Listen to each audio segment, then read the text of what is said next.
So today we're celebrating our nation's independence. And I know it's a family service, so we have our children here, we have our youth. Youth is for 6th grade through 12th grade, not 6 years through 12 years. It's 6th grade. But anyway, so we're talking about our nation's independence, which is kind of like history, right? You guys are on summer break, but sorry, we're going to talk about, it's going to be kind of like school today, but you're going to like it. The nice thing about learning about our history, and honestly, I never really liked, school so much growing up, especially history. I love math. I'm good at math. I'd skip school and go and get A's on my tests because I wasn't a good student, but I loved math. And so history was not something that I was very good at until I started looking at it, how it actually makes a difference to us now. And like Perry was saying, the parallels between what Jesus did for us and for our freedoms and the freedoms that we have in this country. And so the United States independence started with the American Revolutionary War, right? So there was a war, right? It's also known the American War of Independence. Now this war lasted 8 years. So America was in war for 8 years, but in April 19th, this is when the war was. April 19th, 1775 through September 3rd, 1783. So those 8 years, we were at war.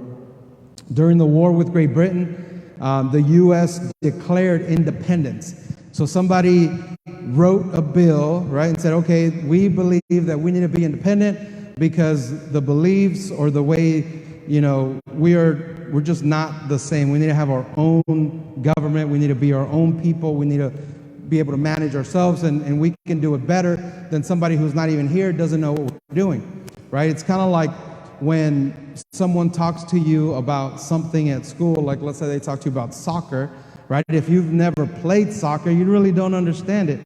You're like, okay, cool, right? You're friendly, you're nice, you listen, you're polite. But if it's something that you have played before, right? Like if you're talking about Roblox, right? Then you're like, ooh, yeah, I know what you're talking about, right? Roblox, yeah. And so they felt like the people didn't really understand them and they needed to be independent. So July 4th, 1776 was when they passed the Declaration of Independence, saying, we as a people are deciding we're going to be independent, which is awesome, right? They were in war during this time. So this was 245 years ago. It's a long time ago, right? So today, which is July 4th, which is awesome that it's on a Sunday, right? We get to be here. We're celebrating America's 245th birthday, right? So, woo, America, happy birthday. It's awesome. So that was in 1776 when they passed the Declaration of Independence.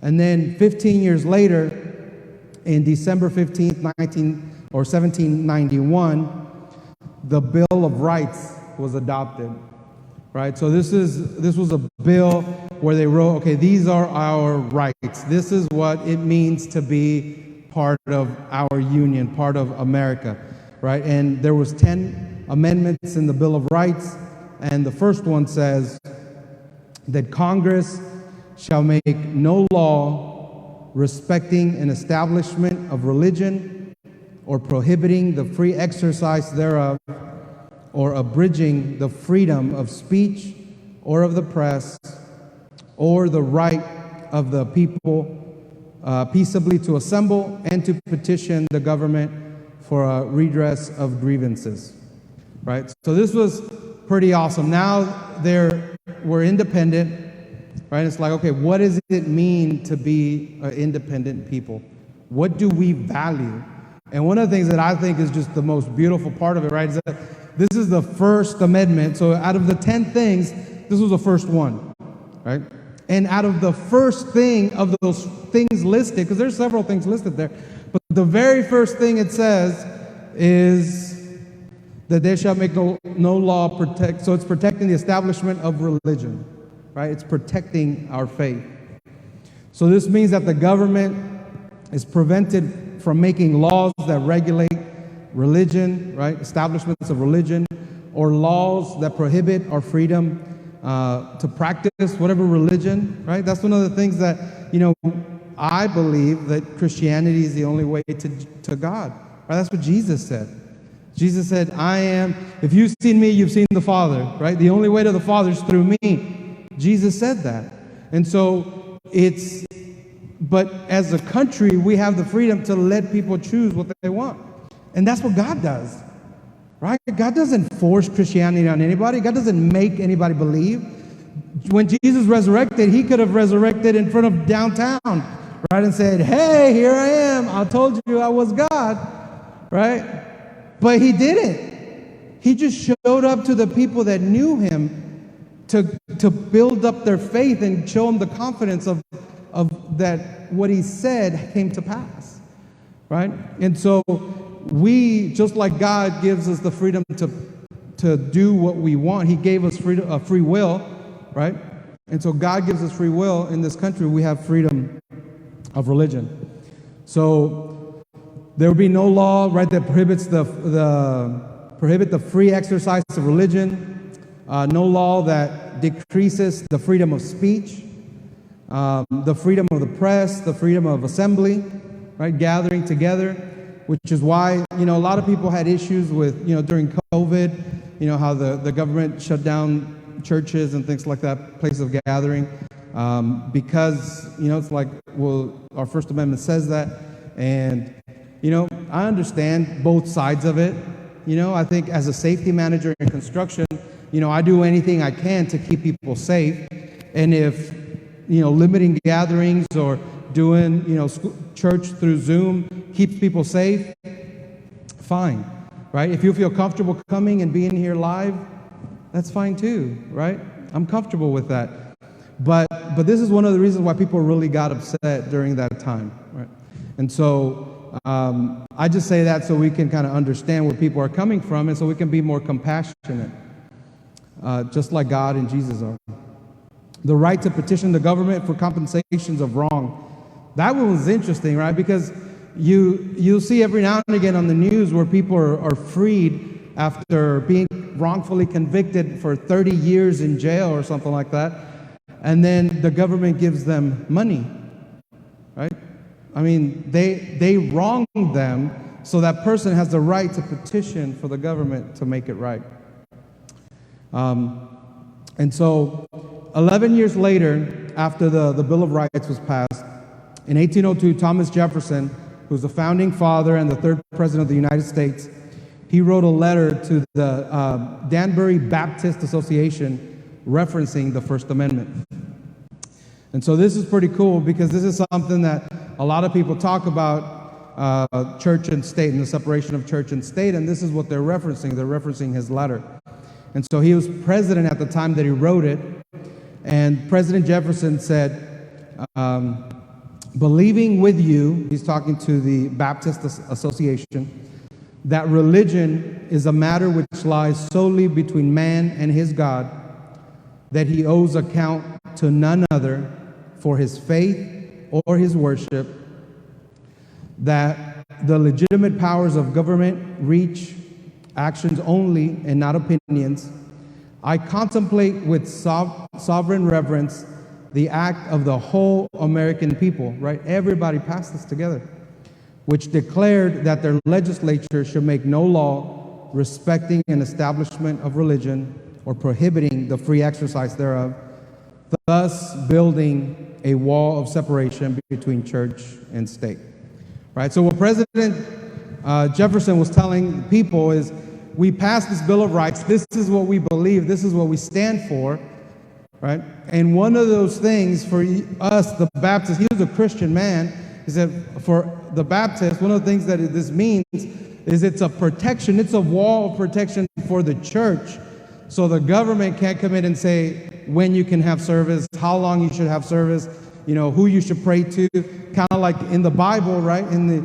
They would say, no, well, you can only pray and worship this king, right? Or you can only pray and worship that person. And so what we're saying is we're not going to do that. We're going to give you that freedom. And so what he was explaining to the Baptist Association is the church is protected, right? He is not saying that the church people should stay in church and not talk about God outside of church. It's the opposite. I mean, we need godly people in every part of our government, in every part of our life, in our jobs, in our careers, right, man? It's so much nicer working for a boss or a supervisor that is Christian, that loves God, right? When, I've had employers that are grateful to pay their employees, right? They're grateful when they give bonuses, and it's awesome to work for somebody like that, right? Versus someone that's like, yeah, we gave you guys bonuses, but I don't really like looking at my account after that. It's like, why is this about you? Right? If you're going to give us a bonus, then, man, be joyful. And that's part of what we learn in Christianity, that it is more blessed to give than to receive. Right? And so when you have a boss or a supervisor that's like that, that loves sowing into people and giving to them, right, it's so much more pleasant than for one that is not. So we need godly people in government, in media, in education, right? As teachers. Yeah, you cannot, my wife's a school teacher, and at her school, her principal, she was a Christian. And she said, that one time she was complaining to God because you can't pray in school. Well, you can't pray with kids, but the teachers got together and started a prayer meeting. They would meet in the morning and they'd pray together. And God said, or she was complaining to God saying, God, they're taking you out of schools, they're taking you out of everything. And he said, no, they're not. I'm there with you. Right? And so as a principal, she made a big impact, a big difference on how that school ran in a more godly way, allowing teachers to, to just, legally she did what she could, right? And build a good way for teachers to be able to pray together, right? The way they could do it, to be able to pray over their school, walk the halls and pray over whatever it is that God put in our heart to do. So we need godly people in every area, right? Government, media, education, and our economy, entertainment, and the arts, and obviously our families, right? We need to have our good, godly people in our families, our godly husbands, wives, kids. And so before President Thomas Jefferson became president, he was a member of his Episcopal church in Charlottesville, Virginia. And so I believe, I didn't know the man, this was a long time ago, right? But I believe that because he was a good Christian man, I believe he understood the Bible. He knew what it said in there. I believe he knew Acts 5:29, right? Acts 5:29 says, but Peter and the apostles replied, we must obey God rather than any human authority, right? And so he is saying this scripture is coming to life through this law, right? He's trying to tell the Baptist people, this law is going to help keep this scripture alive to where you can, follow God's will for your life and not the laws that we make that are anti-God or whatever, right? Now, this, for you kids that are here, this doesn't mean don't obey your parents, right? That's not what it's talking about as far as human authority. He's talking about, unruly, ungodly kings and leaders, right? So we must obey God rather than any human authority. And so this is powerful, right? Because as we understand the way that our nation was created, the way it was put together, then it helps us be more grateful. And it helps us, when we understand this, then it makes our celebrations even so much better. 10 years later, there was another war. It was the War of 1812. It was 3 years long. All right. So pop quiz for our kids or children's. When was the War of 1812? What year was that on? 1812. I know, that's awesome. Man, they should make that question on every history test, right? What year was the War of 1812? In 1812. It was 3 years long, right? So during this war, we get our national anthem, the Star-Spangled Banner. That anthem was written based on this war. There was a poem written by this guy. He was an attorney. And see, he witnessed the bombarding of Fort McHenry by the British ships on September 14th, 1814. Right? So during this war, this attorney, this poet, he saw this happen, how we were being bombarded by British ships in another war, and he wrote a poem, and that became one of our national anthems. And so we have this video clip from Andrew Womack. It's their In God We Trust performance, which is pretty awesome. And so this will help bring this national anthem to life. So let's go ahead and play that video. How do you know? Do you know who wrote the national anthem? What does that? It was a man named Francis Scott Key. He was a lawyer from Maryland. The year was 1814. Britain was relentless in its efforts to regain control of the colonies, and they set their sights on one Fort McHenry. Now, during this time, hundreds of soldiers were captured and imprisoned on both sides, and many were kept on ships in terrible conditions. The Americans initiated a plan to negotiate for the release of these men, and so they called upon Mr. Key. Boarding HMS Tonnant on the 13th of September, Francis began talks with the British Admiral.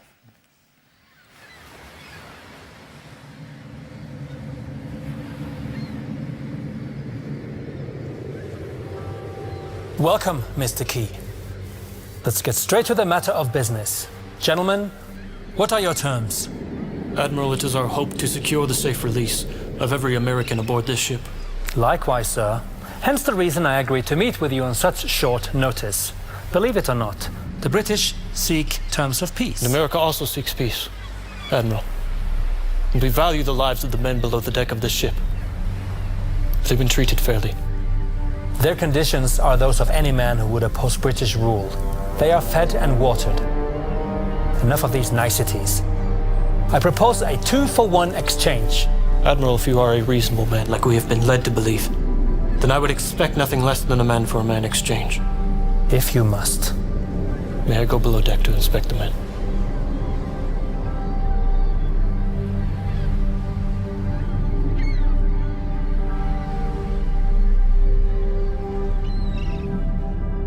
William! William! Francis? Francis, is that you? Oh. I have news for you tonight. I have successfully negotiated the terms of your release. Yes! You are free. Yes. You will be brought out of this dark hold, out of your chains, and returned to the colonies. Yes. We can't thank you enough, my friend. The lot of us down here, we had almost lost all hope. Of course I would come for you. But just give me a moment to organize safe passage with the Redcoats. I will be back, my friend.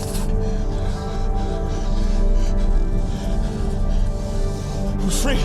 We're free!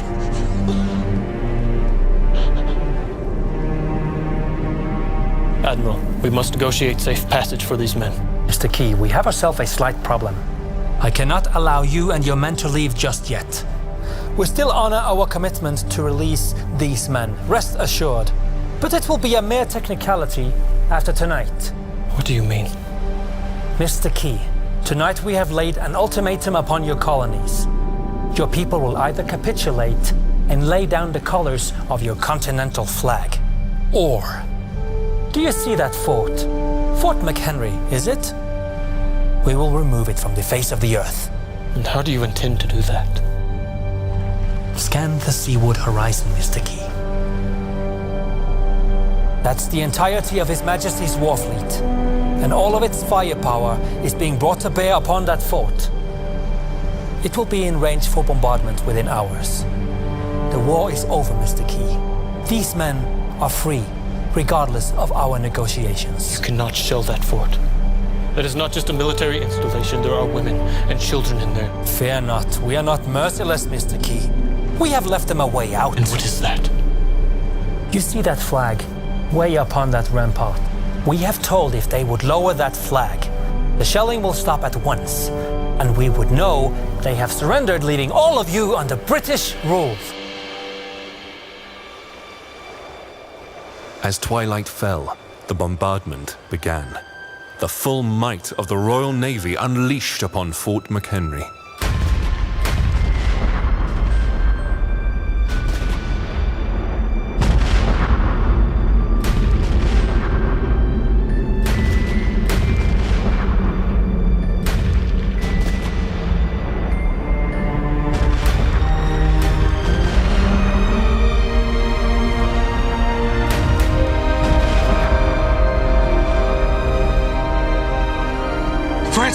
happening?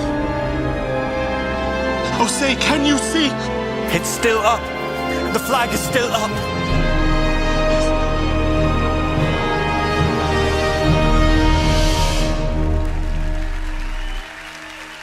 Your people are mad, Mr. Key.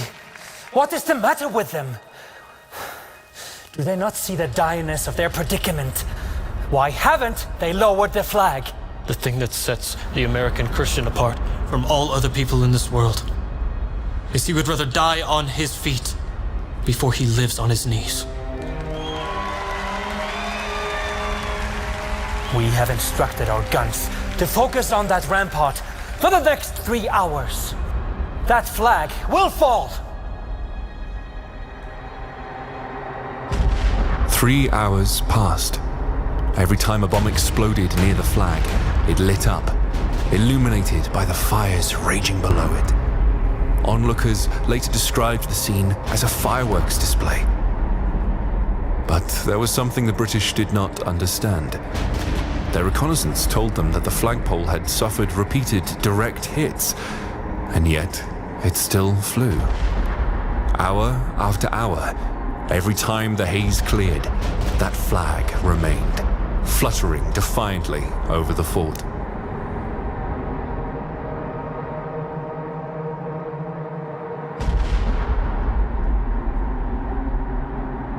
Our flag has sustained a vicious onslaught, and it can only be said that the power of the Almighty is working on our behalf. It is a miracle, and I ask only that you pray for our brothers and sisters, that God will grant them the strength that they need to keep that flag flying where we last saw it. Yes.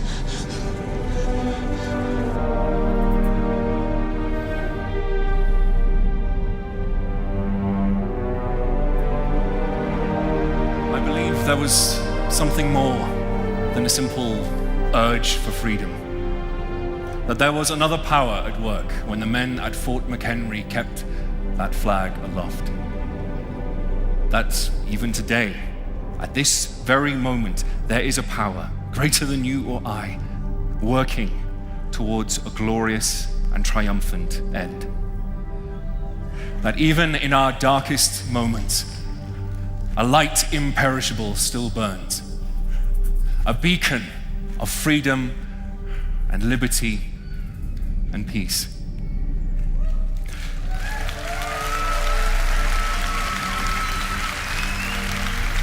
So whatever circumstances may lie arrayed against you, whatever fears may try to take hold, it is up to you and me, up to your mom and dad, to keep the faith and keep that flag flying. That is what your Father is doing, and that is what you must do too.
Thank you all for joining us today. If you're on Facebook Live, I invite you to come visit us in peaceful Rome, Texas. We are a non-member church because we're family. So thank you and God bless you.